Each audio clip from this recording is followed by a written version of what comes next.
Business of Property podcast. I'm Simon. I'm Pam. And I'm Tania. We're all property people running our own businesses. This podcast is just us chatting about anything and everything property. Now, again, Pam and Tania have agreed to jump in and help me out where Stuart is still off recovering. So, Stuart, I hope your recovery is going well, and hopefully you'll be able to join me again on the Business of Property podcast very soon. But until then, Pam and Tania have agreed to talk for a while again. And one of their many property claims to fame is that they run Crawley Property Meet, which is, or has been, in the distant past, a real live in-person meetup for landlords and property people around Crawley and sort of the surrounding area. They're fantastic meetups. And then, of course, COVID arrived and the world became rather more distant. And Pam and Tania did a fantastic job of taking Crawley Property Meet online. And you guys have been running online events over Zoom for free for the duration of the pandemic.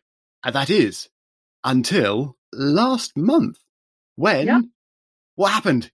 Tell me, guys. Live! Yay!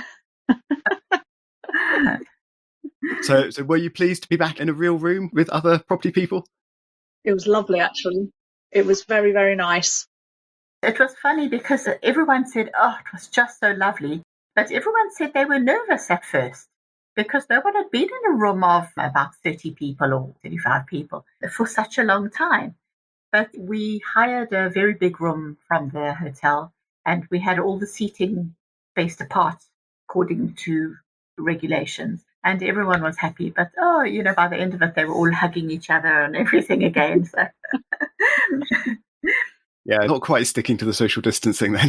No, it was. But everyone really, really, really appreciated it. And, of course, we had Gill Fielding speaking. So that was a real bonus for us as well. Yeah, I was really disappointed to miss it. So as is typically the way, of course, I have had COVID in the last couple of weeks. I'll probably talk more about that on this podcast when Stuart is back and we can compare war stories. But I was being very careful to not get COVID. I was sort of staying away from in-person events. And indeed, I had said to you guys, that was why I wasn't going to be able to make it to your Crawley Property Meet. And then as it happens, there was also a parents' evening, remote parents' evening that night as well, which added to my timetabling conflicts. But I was so disappointed to miss out on coming along and talking to property people again and listening to Gill talking. Because I've not seen her talk before, but I know you guys have quite close relationships with her and know her very well. First of all, who is Gill? Let's tell everyone who this mystery, exciting person is. So Gill is Gill Fielding, and we've known Gill for quite a long time now, probably, over 10 years, I'd say. Yeah. Because she was our property trainer. And Pam and I actually met because of Gill, because we both did our training through, then it was the Fielding Financial Family, and now it's just Fielding Financial. I was coming at it as a complete novice, not having bought an investment property before, but having worked with lots of property investors. And I met Gill. Somebody invited me to a shindig, kind of like in London, 3-day event where lots of different speakers were. And it was all for women and about wealth and women and how to create wealth. And she was the person who stood up, and I recognised her off the telly because she'd been on Secret Millionaires when that programme was out, probably kind of 13 years ago now. And she was one of the original Secret Millionaires. If anyone's not seen that programme, it was where they basically found millionaires that nobody knew about, and then they kind of took all their money away from them and everything and locked them for a week or so in an area. For her, she went back to where she was born, basically, which was not very salubrious area in East End of London. And then they basically had to go around living life as a normal human being again. Because, of course, millionaires don't live as normal human beings. No, exactly. Well, like the rest of us. Maybe not like the rest of us, but how a lot of the population live, which is on the breadline. So it's a really good insight. And it was interesting to see how she coped with that. And I remembered her from that programme when I saw her stand up and speak. And that's where my property journey began, was when I signed up to a 3-day event that she was running, that she still runs. And then I did the full training that she offers, which is where kind of a lot of our knowledge and expertise comes from, isn't it, Pam? Yeah, and I did a similar thing. I saw an ad in the metro. I had some properties, but I just wanted to make the journey quicker and basically and easier. So I thought, well, might as well try this. And I also went to the 3-day course, and then I also did the full course. So that's where we met. Yeah. I'm always slightly skeptical of property training because you see a lot of it as sort of get rich quick overnight and no money down and buy a property on your credit card and rather concerning things like that. So hopefully you can reassure me that Gill doesn't go for sort of property training and marketing. What's sort of her approach? So firstly, her company is a not-for-profit company. All the profits she plows back into business. But her training's not cheap at all. But she does actually teach us how to do it with not putting any of your own money in. And Tania, I don't think you've put any of your own money in, have you? No. But she just teaches you how to do it professionally, actually. And a very, very good thing about the whole thing is the network, because, we've got a Facebook group and WhatsApp groups. And often property is a lonely journey. But then if you've got the support network, if you need any advice from any or any support, you can just find it within the Fielding Financial. It's really good from that point of view. Yeah. And she teaches how to work with other people's money properly. So as it's, you know how to respect the money and not take risks with other people's money. And I mean, obviously property, there are risks involved, but how you can mitigate that as much as possible. And it's actually one of the reasons why we're not purchasing at the moment, really, because we don't think the market is stable enough to warrant or to risk other people's money at the moment, to be fair, unless it's within a deal that we've already got up and running and we know pays for itself and all that kind of stuff, and we're swapping angel money in and out and things like that. Or it's with suggesting people go with certain people we know have got deals going up that are already up and running and working well. But for ourselves, we feel that it wouldn't be right to work with other people's money at the moment. Yeah. But what Jill was talking about the other day, she was saying basically now it's time to just reset your strategy. So in Fielding, there are certain strategies like she's got a pyramid. The bottom level is buy to let, and that generates income for you. And then the next one is called buff and fluff. If you take a slightly rundown property and just give it a lick of paint and maybe a new kitchen bathroom, that's called buff and fluff. But it could be a capital strategy because you can sell it and make a chunk of money. Then the next one above that is an income strategy again, which is HMOs. And then above that is a big capital project and then fancy pants deals at the top. And she was just saying basically the world has changed so much since COVID and Brexit and all these things. And we really need to just reset our strategies now and just think how you're going to move forward. And be prepared to kind of pivot and swivel and pirouette and not be too fixed. Kind of think about the bag of strategies that you have. She did also say she's never seen the market like this. Yeah. In her more than 40 years, she's never seen the market like this. She was, very much saying that. But then she went through saying things like 2 bedrooms in July, 2-bedroom properties have gone up by 1%. 3 and 4 bedroom properties went up by about 3 to 4 bedroom, but 4 bedroom and more properties actually went down. So basically, she thinks that people are now going back into the office and they don't need these big houses, or maybe they can't afford them. So because the smaller properties are going up in value, now's a good time to sell them if you've got some that you want to sell. And a lot of people used to buy very close to train stations and, good transport links. That's changed. The domestic people have changed now because they're not going into the office so much. And it just, life property world is in such upheaval at the moment. Just when the stamp duty was coming to an end, the stamp duty holiday. And normally a property takes about, 4 or 5 months to sell or from the time your offer is accepted. And in that last month or so, they were taking on average, did she say like 22 days or something? The solicitors were getting them done so quickly. She said people are going, because the solicitors managed to do that so quickly, people are going to say now, actually, We want it done quickly. We're not going to go back to waiting 4 or 5 months or anything, and domestic people will see that as well. So if you're a professional, you need to up your game now. Be ready with the money in the background to just go and snap it up and make it happen, basically. Yeah. So, but she's saying you could do something called a conditional exchange, which is you basically exchange quickly and then say conditional on searches, all coming through okay, you can exchange, which is a domestic person won't know that. And that you've got the advantage of speed by doing that. Or you can do a lease option, which is also can be done quickly, or what was the other thing? Oh, an indemnity policy. So it's a no search indemnity. So you take out this policy and you just don't do the searches, so that's much quicker. And also what you should do if you want to do this quickly is check with the lenders that have a very quick admin turnaround, because and just choose those lenders. Yes, they might be charging you slightly more in interest, or what they might not, but they might.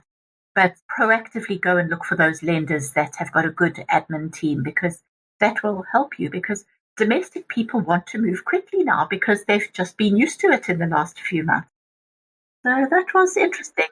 It was interesting because from my perspective, moving last year, so the first house that we were going to buy it took 5 months to get to the point of not exchanging with them.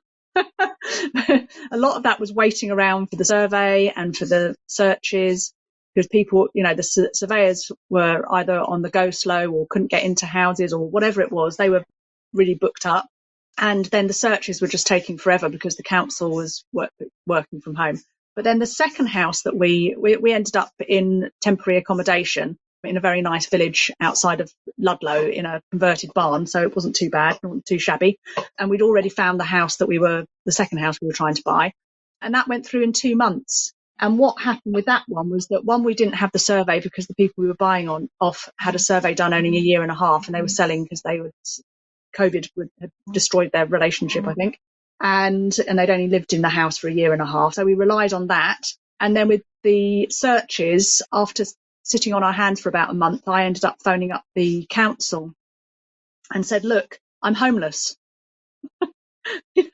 I'm literally, if we don't get this done soon, we're going to be, this is quite a desperate situation. And as soon as we said that, a day later, we got the searches through from the council. Oh, brilliant. So either get on with it and run these searches, or you're going to have to find me a home. Exactly. Well, yeah, basically. And I was very lucky because the lady I was talking to at the council, she was selling her house as well, going through the process. So we had a lovely 20-minute chat about the nightmare it all is. And then she said, oh, right. She said, yeah, just get your guy to phone me and tell me who you are and I'll get them sent through to you. It's just like, But the thing about moving into the countryside, I did find that the solicitors were not happy to do anything that wasn't absolutely according to the book. So we were talking to them about doing a delayed completion or a, subject to completion and stuff like that. They weren't prepared because we couldn't book our removal van because everything was in storage. We couldn't book anything until that we had exchanged. Anyway, it was a bit of a palaver, but we got there in the end. But yeah, so Jill basically was saying this is a really unusual market, and if you can find people who really need to sell and you can move fast, then you're going to do well. But she couldn't make any predictions about whether prices were still going to rocket up or whether they're going to suddenly plummet or anything. I think that's a very sensible approach. Yeah, but I mean, overall they will go up because, in time, because they always have gone up. But one thing she did actually mention was about serviced accommodation. Is she said she looked at some areas in the southwest, and she said she looked online and she said there was something like about 300 serviced accommodation rental places available, compared with about 5 long-term rental accommodation places available. And, councils don't like that because they need to house their people. So she feels that legislation is going to come in, like licensing for serviced accommodation, just to limit the numbers because they're just almost too much and too little rental accommodation. Yeah, I've seen rumours around for that. Yeah, I mean, they're not under the same obligations as landlords are to, to improve their properties, and they have much lower kind of things like all the health and safety stuff. All the health and safety things, so fire precautions and all that kind of stuff. You're perfectly okay for you to die in a fire when you're on holiday, but not if you're there permanently. Yeah. And she also thought that we're moving a bit more like how Europe owns their houses. You know how not so many of them own their houses. They're big companies own lots of properties. And you know how Lloyds Bank have said they're going to buy 50,000 properties. And John Lewis are doing a good thing. Do you know how John Lewis are taking their shops that they don't need anymore and they're converting them into flats, which is quite good. And, obviously putting John Lewis furniture in them all. And they say they're going to build 10,000 houses, whereas Lloyds are buying 50,000 houses. They're not building, they're buying, whereas at least John Lewis is building them, which is good. Yeah, actually creating the extra homes. Yeah. So, and that is basically our competition. But because we are smaller, we're sort of quicker and slicker. Can you imagine if you rent a house from Lloyds and you need to get a light bulb changed, how many layers of admin that's going to be? So she didn't think it was a problem for us that we've got this huge competition of these big companies, which is just fine. And she also actually advised looking at the student market, because Tania, did you say someone who is staying in a student is staying in a hotel? Yeah. Did you say? It's funny actually. She commented on Bristol that because there's so many students coming through this year, I'm surprised they are, because I'd be really put off kind of student life at the moment where everyone has to be locked down. And, last year must have been an absolute nightmare being a fresher. But yeah, no, she was saying that how there were so many students that have to be taken on because of what went on with A-levels and stuff like that, that there's no accommodation. And she was talking about in Bristol, she had a newspaper article in Bristol that they were renting hotels in Bath, of all places, which I went to Bath College of Higher Education for my art degree, and accommodation was always difficult in Bath, but apparently there's some empty hotels that they've kind of booked outright and they're putting students in there. And weirdly, I was talking to a friend of mine whose nephew, she lives in Bristol, and her nephew had just been sleeping on her sofa for 2 weeks because he'd just got a place at one of the universities or colleges there. And he was in exactly that situation. He couldn't get accommodation, and he was just being moved to the accommodation they booked in Bath. So what Gill was basically, if you can get to set up student accommodation around the place, that could be good as well. But it's at the moment, it's once you find the properties. I mean, it's, I had a whale of a time, didn't I, Pam? Constantly trying to get book it, to go and actually see properties, and couldn't get to see anything. Then suddenly I had agents phoning me around here, and so I'm just, it's interesting to see what's happening with the market now, putting the feelers out for things. Yeah, but she did say that UCAS said there's going to be a 40% increase in students by 2025. So if anyone wants to get into student HMOs, now could be a good time, because where are those students going to stay, you wonder. And actually, our HMOs in Nottingham, we had an empty room, and honestly, we had so many students, like PhD and master's students apply, and it's not that close to the university, but they just really are desperate for accommodation, or they were this year. They've probably all mostly sorted themselves out. It was overseas people, wasn't it? They were arriving and then suddenly realising that accommodation wasn't quite so easy to find as well, and stuck in a hotel paying 90 quid a night. Yeah, so it was a really, really lovely meeting. It was lovely seeing everybody, and everybody, as Pam said, this whole thing about, you kind of have to make it up yourself as far as social distancing and everything. It's just impossible. Unless we've got strict rules that anybody can enforce or that we all follow, it was impossible to do it. We had a massive room. We had to take on like 2 knocked together rooms because they had like a partition panel kind of thing, which they took out, and obviously pay the extra for that. But by the end of the evening, the social distancing, well, there was no social distancing really. I did feel for Gill, to be honest, because this was her first outing, because she's got an autoimmune condition, and it was her first outing for a year or so. amongst people. And it's a bit overwhelming, first of all, seeing all those people, but also then, people being quite more touchy-feely than I think that she really wanted them to be fair. Yeah, I think that's going to be very difficult going forwards, isn't it? How to help others to know what your boundaries are. And as you say, some people will just be desperate for the human contact and be happy that they're safe enough. But then there are other people who may actually want the human contact or may not, but they may feel they aren't safe in that environment. And it's how do we as individuals, sort of manage those interactions and work out where everybody's boundaries are for the time being and going forward. And be sensitive to. I always think it's being sensitive to the person who's the least, who's like the slowest in the pack or whatever. The person who's feels the least confident. I actually said at the beginning, can everyone wear masks, because that's what Gill wanted, and nobody did except for me and you and Pam and Nick and Phil. I think they were about the only ones who put our masks on. Yeah, actually, I was out the room then because, I was still checking in the stragglers, so I didn't even hear that part. No, it's a shame. If you actually go to the effort of asking people, it's a shame that they won't do that. Well, I don't think they even had them on them, to be honest.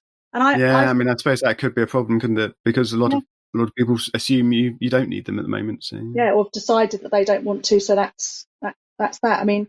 I've also spent a couple of weeks in a hotel doing a training course recently. The policy for us in the training course was that we all had to have I want to call it an EPC, but it's not, the one where you stick the cotton bud up your nose and check lateral flow test. Lateral flow test, yes, not an EPC. No, that's quite different. Yeah, so we all had to do that twice a week. And when we were in close proximity, like looking over someone's shoulder at a computer or whatever, we had to put our masks on. But around the hotel, they were having lots of conferences. And one night in particular, we were in such a busy room with all the conference people as well. And, I felt lucky to have got away with catching nothing in that couple of weeks. So given that in-person events are still a bit tricky, are you planning to do any more?